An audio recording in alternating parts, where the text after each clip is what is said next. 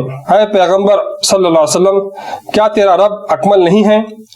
یقیناً وہ مکمل ہے اور تمام چیزوں کے لیے شاہد ہے.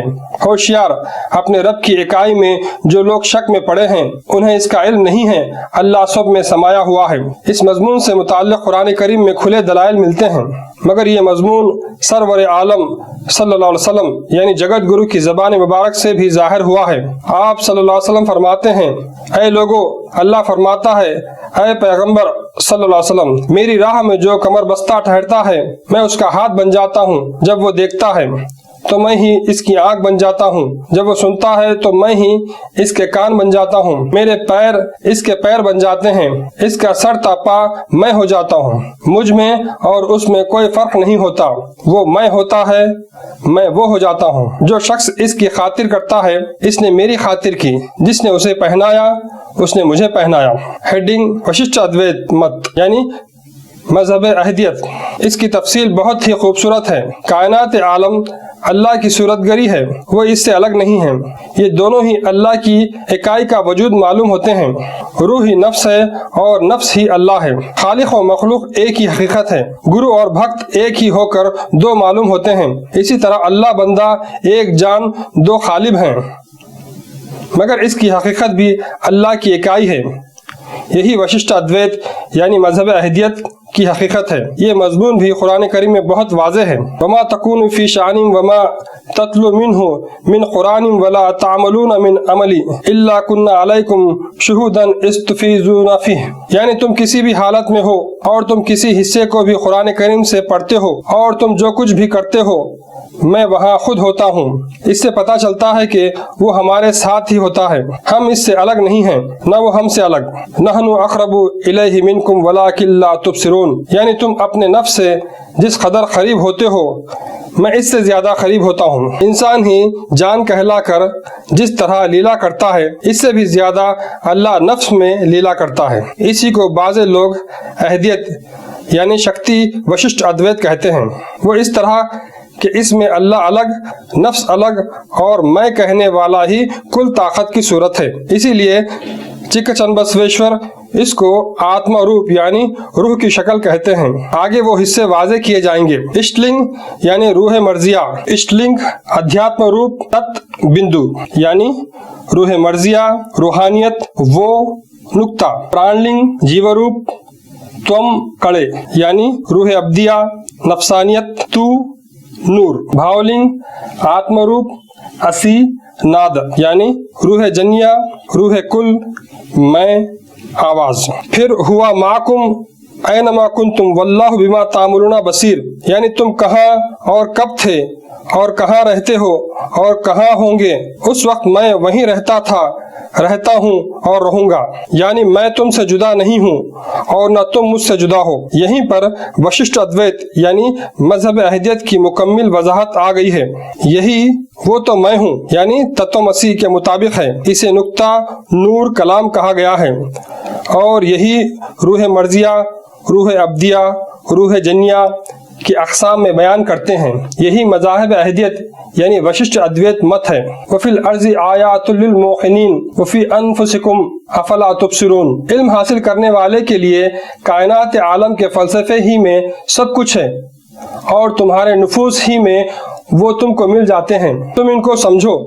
ایسا معلوم ہوتا ہے کہ کائنات عالم انسان کامل بن گئی ہے. کائنات اور انسان الگ نہیں ہیں. اللہ کے لیے انسان کا نفس ہی وجہ تخلیق کائنات ہے اور یہی نفس روح کا ایک مرتبہ ہے اور روح کی شکل ہی روح اعظم اللہ کا ایک روپ ہے۔ یہ تین الگ الگ نظر آنے کے باوجود دراصل ایک ہی وجود متصور ہے۔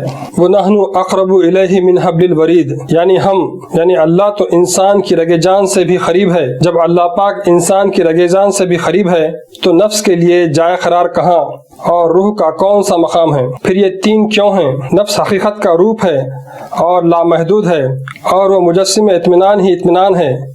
اللہ پاک وراء الورا نور کی صورت ہے۔ مایا کی وجہ سے اللہ پاک نفس اور کائنات عالم کی طرح نظر آتا ہے۔ یہ چیزیں جاہلوں کو الگ الگ نظر آتی ہیں اور عارفوں کو ایک۔ اسی طریقے سے سرور عالم صلی اللہ علیہ وسلم یعنی جگت گرو نے اور آپ صلی اللہ علیہ وسلم کی الہامی کتاب قرآن کریم نے دیگر تمام علوم و ہدایات کو ذرہ برابر نظر انداز نہ کرتے ہوئے گھیرے میں لے لیا ہے۔ اسی لیے مظہر رب العالمین حضرت محمد صلی اللہ علیہ وسلم کو برہما کرتا شیوا سہسر نام سمرتنجا سوکشم تنو جگت ویاپی جگت گرو کے مصداق گردانا گیا ہے۔ ہیڈنگ 14واں معیار برہما کرتا شیوا سہسر نام سمرتنجا سوکشم تنو جگت ویاپی جگت گرو۔ جگت گرو یعنی سرور عالم وہی ہو سکتا ہے جو کسی خاص ملک کا طرفدار نہ ہوتے ہوئے دنیا کے ممالک کا یکساں حامی بن کر لوگوں میں کسی خاص ملک کی بیجا طرفداری سے پیدا شدہ دکھ کو دور کر دے۔ اس معیار میں نبی کریم صلی اللہ علیہ وسلم کے سوا کسی کو قدم رکھنے کی جگہ نہیں ہے۔ دیگر پیغمبروں نے مختلف زبانوں اور مختلف ممالک میں مبعوث ہو کر وہاں کی اقوام کی جسمانی و روحانی ربوبیت فرمائی۔ سری رام جی نے چھتریوں میں مبعوث ہو کر بھرت کھنڈ کی جسمانی و روحانی حفاظت کی۔ اسی بھرت کھنڈ کو ہندو دیش کہا جاتا ہے۔ ہندو لفظ کسی مذہب کا نام نہیں، دیگر ممالک والوں کا دیا ہوا نام ہے۔ ایک زمانے میں عرب اور ایرانی بھرت کھنڈ کے شمالی حصے سے داخل ہو کر یہاں کی عورتوں اور بچوں کو اغوا کر کے اپنے ممالک یا دوسرے ملکوں کو بیچ ڈالتے تھے۔ آج سے 2000 سال قبل یہ ایک تجارت بن چکی تھی۔ اس وقت دوسرے ممالک کے لوگ یہ دیکھ کر اس ملک کو ہندو دیش کہنے لگے۔ ہندو یعنی غلام یا لونڈی۔ یہاں سے اغوا کیے ہوئے لوگوں کو غلاموں کی طرح بیچا کرتے تھے، اس لیے بھرت کھنڈ کا نام ہندوستان پڑ گیا۔ اس ملک میں ابتدا میں مسلمان کی حکومت قائم ہونے کے بعد یہ نام اور بھی زیادہ شہرت پا گیا۔ اب بھی ہندوستان کے معنی غلاموں کا ملک لیے جاتے ہیں، لہٰذا ہندو کا لفظ نہ کسی مذہب کی نمائندگی کرتا ہے نہ ہی کسی فرقے یا قبیلہ وغیرہ کی نمائندگی کرتا ہے۔ گزشتہ پیغمبروں نے ہندو دھرم، ہندو جاتی کبھی بھی نہیں کہا، لہٰذا یہ ہندو ہمارے ملک کے لیے ہو یا ہمارے ملک کے کسی مذہب کے لیے ہو زیب نہیں دیتا۔ دنیا والوں نے اپنی ناجائز طرفداری و تعصب کے تحت مختلف ممالک کو مختلف نام دیے ہیں، یہ کوئی خدا کا کلام نہیں ہے۔ اس ملک میں جب انگریزوں نے اپنی مملکت قائم کی تو تعصب اور ناجائز طرفداری کے تحت دوبارہ اس کو ہندوستان کے نام ہی سے پکارا۔ یہاں وہ لوگ اپنی حکومت قائم کر کے تقریباً 100 سال ہوئے ہیں، پھر بھی یہ لوگ اپنے تخت و تاج کو اپنے ہی ملک انگلینڈ میں رکھتے ہیں۔ ان کا ملکی تعصب اور طرفداری کس قدر سر چڑھی ہے سمجھنے کی بات ہے۔ ہر انگریز کے سر پر ملکی طرفداری کا یہی جنون سوار ہے۔ یہ بیماری رفتہ رفتہ بھارت واسیوں کے سروں کو بھی خراب کرنے لگی ہے۔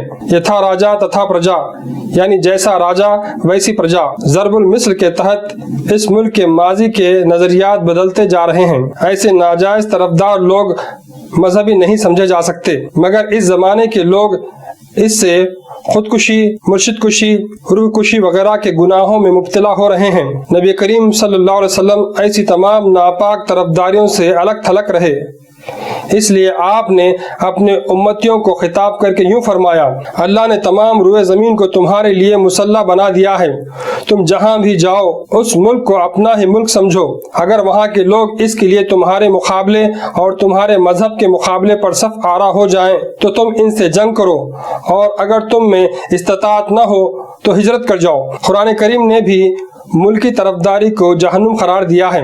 ملک الموت ملکی طرفدار کی روح کھینچتے وقت اس کے دکھ کو دیکھ کر اس کی وجہ دریافت کرتے ہیں کہ یہ تکلیف تم پر کیوں ہے؟ جواباً وہ یہ کہیں گے کہ ہم نے مذہب سے لاپرواہی برتی اور ملک کی طرفداری کو اپنایا، اس کے سوائے ہمارا کوئی جرم نہیں ہے۔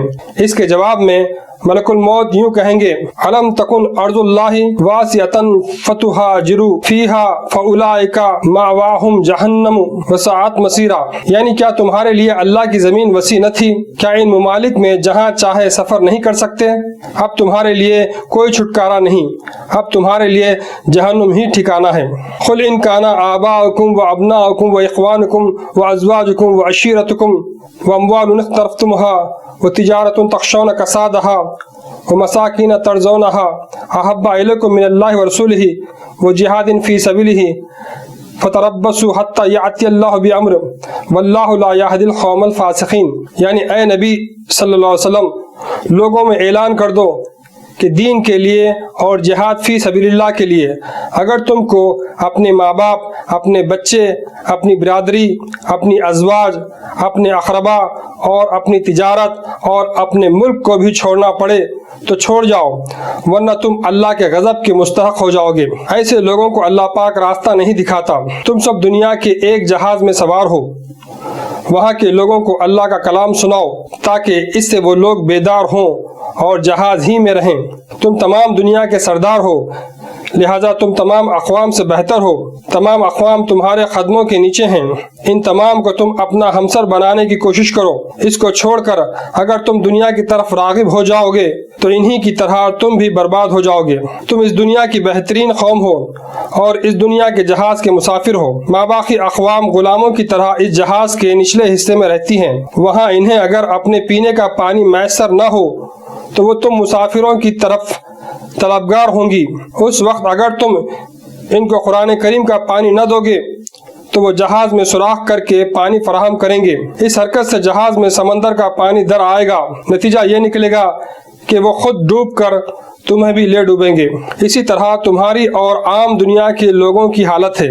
انسانی دل کی زمین ہی تمہاری زمین ہے، اس میں اگر مناسب کاشت کریں تو بہترین پھل برآمد ہوگا۔ اسی مضمون کو ہندوستان کے ایک مشہور شاعر نے بڑے خوبصورت انداز میں اپنے ایک شعر میں بیان کیا ہے۔ چین و عرب ہمارا، ہندوستان ہمارا، مسلم ہے ہم، وطن ہے سارا جہاں ہمارا، یعنی ہم جب مسلمان کہلاتے ہیں تو اس کا مطلب یہ ہے کہ سارے ممالک ہمارے ملک ہیں، چین و عرب، بھرت کھنڈ سب ہمارے ہیں۔ ہم مسلمان ہونے کی وجہ سے ساری دنیا ہماری ہے، یعنی مسلمان جہاں ہوتا ہے وہی اس کا ملک ہے۔ مسلمان مذہبی ہونے کی وجہ سے اب تک کسی ملک کی طرفداری میں ملوث نہیں ہوئے۔ خلافت ایک مذہبی تحریک ہونے کی وجہ سے مسلمان اٹھ کھڑے ہوئے، ورنہ دنیا داری کے لیے لڑنے والے مسلمان نہیں۔ اس طریقے سے نبی کریم صلی اللہ علیہ وسلم دنیا داروں کی ملک کی طرفداری سے پیدا شدہ دکھ کو دور کرنے والے عملاً ثابت ہوئے اور برہما کرتا شیو سہسر نام سمرتنجیا سوکشم تنور جگت ویاپی جگت گرو کے صحیح مخاطب بنے۔